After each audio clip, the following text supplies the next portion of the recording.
fellow boaters and boat fans and anybody else who's watching. I'll warn you in advance, and thanks to all subscribers. This video is one of my geek videos, which is why I'm probably speaking a little bit slower, because I ain't got to cram it all in really quickly on a short, but it is quite a good one if you're into geek stuff. So what to show? That there in that cupboard is two, if you've seen my videos before you'll know this, but if you haven't, that's two 110 amp hour batteries connected in parallel with a solar regulator, and that's the panel on the stern rail there pointing vertically, which is chucking in it's a bit overcast today, 14.2 volts. The effectively the jump leads, positive and negative, go out through there, and you can probably just see around the engine bay and into the inverter to start with, which I'll come back to in a minute.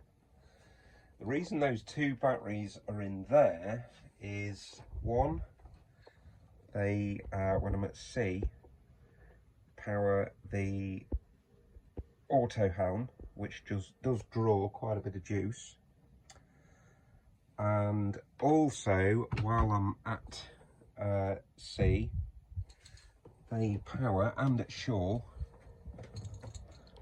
which I'm very pleased because I salvaged this, did a lot of cleaning, and it's mint and it works perfect. My Dometic 12 volt fridge, that draws quite a bit of power, and you can possibly hear that buzzing away at the moment. Comes on periodically, goes off periodically, so that draws quite a bit of power. And the other use that I have for these is, there are, from the inverter, which you'll recall is connected to those, there is a twin core cable that goes all the way up here, in there, across behind there, and down there, and comes out there and goes down there, and there's literally two bolts which I have plus and minus of it on it, and a alternator that gives me an indication of the charge rate. And that if I need the automatic 12 volt emergency bilge pump or anything else, a lamp that I need quick access to 12 volts, that's what I did that for. But also, so I've got a 12 volt supply in the saloon, and I've been putting waypoints into that GPS plotter, so I've got a good strong 12 volt supply to that, all from those, independent of the motor and other electrical systems, 220 amp hours, as they are in parallel. Brilliant, great. So what's the point of this video? Well, under there, which I'll not show you in detail, but you'll see the wires go through, and there's a hatch cover. There are three 110 amp hour batteries under there, two in parallel for engine cranking, and the third in parallel but also leisure and other electrical supplies, such as the navigation system, the steaming lights and the running lights and the cabin lights, etc, etc. And originally, because all that is stuff that I've added on, and it's all salvage stuff as well, remember, you might not know, but everything, including that chart plotter, and this is my navigation desk of many things. Everything is what I pick up as I find as I walk about, which I do a lot, and has been discarded. So all of that is all salvage, everything pretty much. Anyway, so I've got a fridge which has been brilliant in the heat wave. I've got a 12 volt power there, and I've got an auto helm independent of the motor batteries for when I'm at sea. My problem was I had no way of knowing the condition of those batteries or how much was available.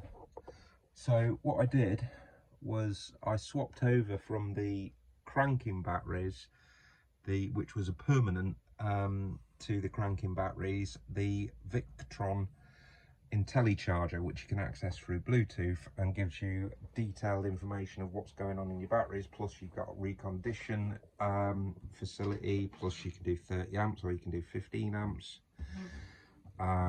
You can do absorbing charges, bulk charges, all sorts of things. It tells you a lot of information. But obviously, and anyway, so I'm going to sit down here now and explain that.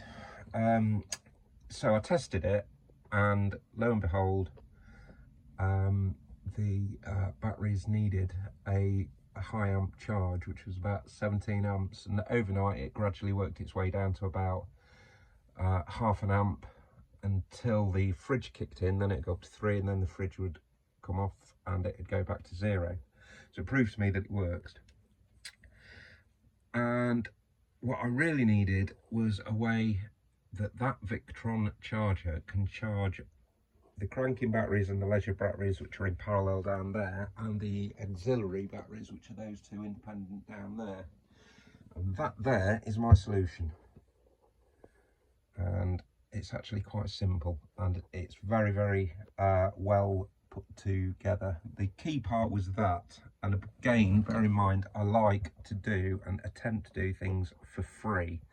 That little inline fuse holder, which is a well-engineered piece of kit, hence why I salvaged it. I have had that in the drawer of the navigation desk of many things for several weeks, and that today is what I used it for, having thought it through last night.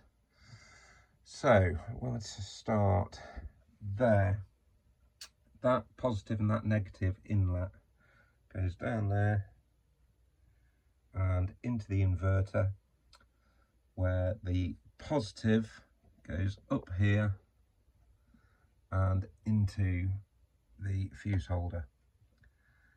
The negative wire goes to the inverter and then to this little bit of fabrication work that I've done, where effectively that's the earth to the 2 batteries that are auxiliary.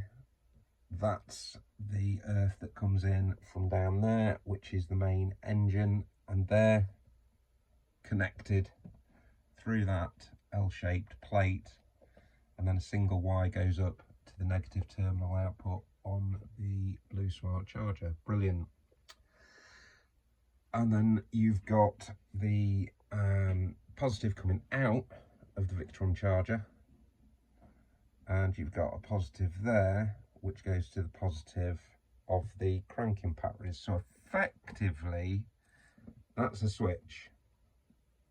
So all to demonstrate, and I told you it was a geek video, but I'm very, very pleased with this because it works brilliantly. At the moment, that bridge by that 30 amp fuse, so there's your positive down to the inline fuse holder, there's your bridge, there's your outlet, which goes to the inverter, which goes down there, up, out and across to the auxiliary batteries. They're presently on charge.